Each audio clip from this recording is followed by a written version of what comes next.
What is the woke right? For years, James Lindsay has been one of the most prolific writers, thinkers, and commentators on the rise of wokeness on the left, how it has infected academia, media, and other important institutions, how it leads to groupthink and conflicts with an ethos of individuality and liberty, how it overlaps with Marxist thinking. Lindsay's writings on this topic made him a hero to many on the Trump right. But in recent weeks, he's increasingly found himself at odds with some, not all, but some thinkers in Trumpian circles. Why? He says they're increasingly falling prey to identity politics themselves. He has termed this new identitarian trend as the woke right. Now, this is an important topic in right-leaning social media right now, so I wanted to have a discussion about it with James Lindsay. James, welcome to Rising. Hey, thank you, Robbie. It's great to see you. Yeah, great to have you with me. This is a big topic right now. I see amongst lots of people who have, been in right-leaning social media spheres and discussing a lot of these issues, discussing wokeness, and have been, sounding the alarm bells about wokeness for years and years and years. And you are really at the forefront of that. You're one of the most prolific people on social media I've ever encountered. Why don't you, describe for our viewers? Maybe we should start with what you've done on the wokeness front, and when you started noticing, what is it about wokeness that you see specifically, because I think the term itself might be confusing to people. What about wokeness you see pervading right of center circles? Yeah, I'll try to be brief, but there's a ton there. I mean, since you asked about my background, I first started actually, I think, fighting woke in like 2013, like way before the vast majority of people were recognizing, again, this identity politics, victimhood narrative, et cetera, that we see on the left and characterize the left by now because it's totally taken it over. I did the grievance studies affair. I published a bunch of fake academic articles in prestigious academic journals in 2018 to expose the academic rot with woke literature in the academy. I wrote a book in 2020 called Cynical Theories to expose woke right at the right time. It turns out, by great luck, it came out right after George Floyd died, so it ended up selling a ton of copies and getting in a ton of hands, opening a ton of eyes, which was very lucky, explaining critical race theory, post-colonial theory, feminism, and so on, all these woke theories. And then I've fought this, I've researched this full time ever since. I've done nothing pretty much professionally except either fly around the world and speak about it or research and write. Like you said, I'm prolific on social media. I am. It's insane, actually. But I also have written probably a few million words and produced over 3,000 interviews and I don't know, probably over 1,000 hours of lectures that I've given trying to explain that woke derives from Marxist thinking, which I've traced back through copious amounts of their own literature and the older literature like Marx. The thing is this identity politics, victim narrative, conspiracy theory about a system of power that excludes people like us from the full fruits of society, which is what woke is. You wake up to believing that there's a critical interpretation of reality that's being hidden from you. That's what it literally means. Critical consciousness is the technical word. Well, that can apply to anybody, anywhere, who decides that they adopt a victim-oriented, it's actually called a slave morality, about the way society works, that there's an organized system, not necessarily individuals or a conspiracy, but an organized system that keeps people like them away from opportunity and power. The woke can adopt this on the left using things like systemic racism or heteronormativity or classism, as in classical Marxism. They can adopt it on the right instead by taking up an idea that there's a post-war consensus to drive true conservatives out, or that classical liberalism is intrinsically and characteristically flawed to always turn into Marxism over time, both of which are very prominent narratives on this so-called woke right. That's exactly what it is, and I've been pushing back on that too. We are living through a political moment now where Trump has been tremendously successful. Republican Party under his leadership has been tremendously successful. The right holds political power right now. They're obsessed with cultural power, so they're always still complaining that, Hollywood is still filled with a bunch of liberals. Okay, fine. Actual political power right now is pretty concentrated on the right to greatest extent in my lifetime there's probably ever been. So now's a moment to actually do something. And then the things I would want to do as a classical liberal are, yes, what government departments can we cut? How can we restore more power to state and local actors? How can we put more decision-making hands in families, parents on education issues? All that kind of good, classically liberal, libertarian, conservative stuff. And then what I hear, and a lot of people on the right want to do that. We're not totally at odds. But then some of the people go, but right now we control these political institutions, so we can set up commissions and committees and grow bureaucracies and make things and do it our way and force this kind of vision that we have. And I'm like, but I thought the whole point was to end some of these systems and to liberate people. And they're like, it's a very Lord of the Rings kind of, Council of Rivendell. Wait, no, we have the ring, we can use it. And actually, a lot of these people love the Lord of the Rings and know exactly where that kind of thinking leads. But is it really an admiration for Marxist leftism or wokeness? I do see that admiration to some extent. They go, oh, yeah, they love rules for radicals and all that. They're like, oh, Gramsci was onto things. Are you seeing an intellectual influence? There is an intellectual influence, and of course, like you said, Lord of the Rings is the right metaphor. Boromir and just about everybody else at some point or another coveted the ring and the power that it conferred so that they might be able to fight the Dark Lord Sauron with its power, using its own tactics, so to speak, or its own power or energy back against it. But of course, the theme of the Lord of the Rings is that the ring is wrought in evil and it cannot be used to do good, and so you'll just set yourself up, if you even win, as a new Dark Lord on a new Dark Tower. So the idea is, and this is like the perfect metaphor for what we're dealing with, but there is this intellectual undercurrent to it where, yeah, they're saying things, and this includes intellectuals like Patrick Deneen, who's written about this a lot. This includes people on the internet in the kind of pop circuit like Mike Cernovich and Carl Benjamin, who are talking about how both the Marxists and, well, Marx himself was an excellent writer and had great critiques of liberalism. That comes from Cernovich, it comes from Carl Benjamin, and so on. This has been a big theme. They're reclaiming the critical theorists, but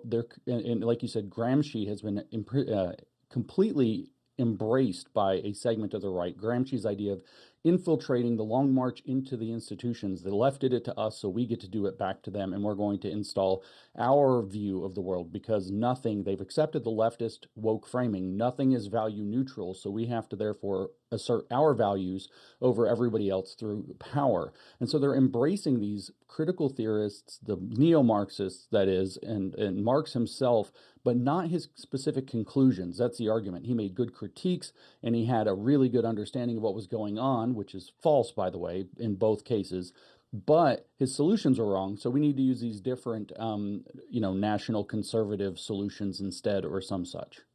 Yeah, I think people without as deep a familiarity with Marx as you have are often they think Marx is just socialism, or Marx is just wants a socialist distribution of labor. Marx had specific theories that did not come to pass, about like predictive theories, right? That he thought capitalism was the last stage before an inevitable worker-led communist revolution that was going to be accelerated and was going to take place within his lifetime, right? It's not different from the kind of like a religious cult in 17th century America predicting the end of the world is coming on this day, and then it doesn't come to pass. And then he has these disciples who try to rehabilitate his theory and say, well, it didn't come to pass for XYZ reasons, but it still has some validity to it. I'm like, no, it didn't happen. You got to admit you were wrong at some point. So why would people on the right be worshiping this thing? Well, he got a lot of things right. The critiques were right. The critiques were all about a prediction,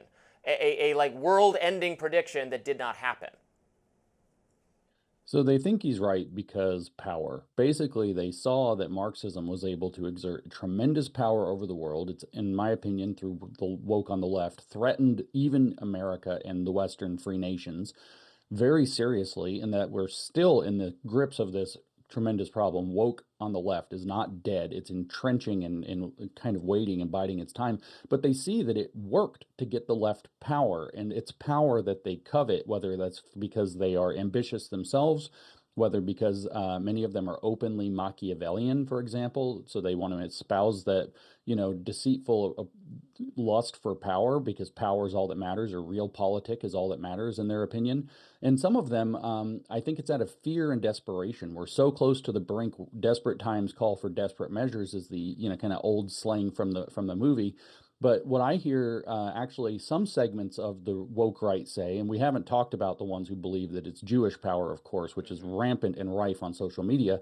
But these people are out there, and the slang now that I see on the internet is Weimar problems require Weimar solutions, which is a Ugh. direct invocation of needing to re-engage the Nazi experiment, as I have come to call it as I study the fascists and the National Socialists, which of course is a tremendous mistake. And so I think it's power. It's like, for example, today I'm seeing on social media a campaign from some of these characters. For example, Andrew Isker, who is a recent guest on Tucker Carlson, is out saying something to the effect of, I wish we could abolish the Congress and the judiciary and make Trump what amounts to a Carl Schmittian, although he didn't use the term, unbound executive. Carl Schmitt was the crown jurist of the Third Reich and wrote the legal basis for the total state for the Nazi regime in 1933. And so now it's, let's get rid of the Congress because it's not doing what we want. Let's get rid of the judiciary because it's not doing what we want. Let's just have an unbound to all-powerful executive, which is the exact opposite of the American program. You see them talk about wanting to have new constitutional thinking, to get rid of our current constitution and replace it. And I see this as very little different from the woke stuff we've seen on the left for the last 10 years. Let's talk about the anti-Semitic element of it. I admit that I am always a little bit skeptical when mainstream figures or media figures say that, oh, there's this secret undercurrent of racism or or bigotry or whatever it is on the right. They're always saying that. They're relying on organizations that compile hate crime statistics in misleading ways, that have financial incentives always to pretend that racism is getting worse or Nazi affiliation is getting worse or whatever it is. They're always, saying that. So many examples of misrepresentation. So I am skeptical when that is presented to me. However, when someone like Rod Dreher, writing in the Free Press this week, this is someone very much on the right, I would say even more of the nationalist kind of right, has some affinity for what Hungary's doing. I very much respect him as a writer and thinker. I have a lot of disagreements with him. He says that he is worried that there is a rising trend of anti-Semitism, and then he got into a little bit of a disagreement about whether we're supposed to call that the woke right or call it something else. I'm not convinced woke right is necessarily the right term or captures enough of what I'm seeing, but what I am seeing exists. I am worried now, and of course it's absolutely present on the left as well. The anti-Semitism there has never even gone away, frankly. But I am seeing some anti-Semitism in this young online segment of the right that maybe you can write it off as trolling or whatever it is, the deliberate irony kind of frog meme people to some extent. But I think there is something a little bit real there. I don't quite know where it's coming from. How do we push back against it? I am not entirely sure where it's coming from either. There are a lot of factors. There's pretty strong evidence that it's got massive bot support, including from foreign actors. So it's being amplified artificially in social media. You cannot go on X or, to a degree, YouTube, and to a lesser degree, Instagram, which still kind of clamps down on it, without kind of being flooded with not clear how genuous they are, I guess, if that's a word. There are lots of you don't know if it's real. I'm trying to figure out a good way to say it. You don't know if it's real or if it's astroturf or if it's a psyops from a weird actor abroad or whatever. But the anti-Semitism, and I mean legitimately the conspiracy theory that the Jews control everything and therefore need to be dealt with as such, is rampant, and it's coming from a lot of and being amplified by a lot of very big conservative influencers and influencers who aren't conservative but have a lot of traction with this kind of anti-surveillance state, anti-government. Like, for example, Ian Carroll is not a conservative, but he's very popular with conservatives, and he pushes that Israel is behind everything. There is, of course, a distinction between being anti-Israel as a state, anti-Zionism as a project, anti-Jewish as a kind of bigotry, and anti-Semitism as a conspiracy theory. Those things can be disambiguated. But this is real. And like you, I have every reason for skepticism. I have a hate profile of my person on the Southern Poverty Law Center website that has had material consequences for me in several domains. Oh my goodness. So I am very aware that there's this bogus use of the term in this application, because it's happening to me constantly. But on the other hand, this is something new that people haven't seen in quite a long time. And it's like Rod Dreher said, again, I have similar feelings to you as to Rod. This is alarming and concerning. And Rod doesn't even spend much time online. Online, it's overwhelming and kind of terrifying. So there's something there. Where it's coming from, I don't know. What we can do to push back is the same as always. We have to expose it. We have to draw a firm line that this is not acceptable. And that we have to take a stand. Frankly, I've put out a podcast recently called Never Again Is Now because I think it's that alarming. Yeah, and I like you said, I want to separate some of these things because I absolutely disagree with other people on the right about foreign policy. We should absolutely be able to debate how involved the U.S. is in the Middle East, how supportive of a specific Israeli government. That is not, it is wrong to associate that always and in every case with anti-Semitism. That's like saying, you're racist for disagreeing with Black Lives Matter, or you're whatever, you're anti-LGBT for, not wanting women competing in men's sport, all that whole kind of deadly sphere. So it's not about that. It's not about the issues. We should absolutely have a robust debate about the issues, and I am more on the side of the kinds of non-interventionist foreign policy that has come about in the Trump era. But we're talking about real, actual contempt, not for the government even. You can always have contempt of government. Contempt of government is great. I'm all for it. But contempt of people for an identity-based reason that I absolutely thought we had confined to the far reaches of the left, but I'm seeing show up on the right.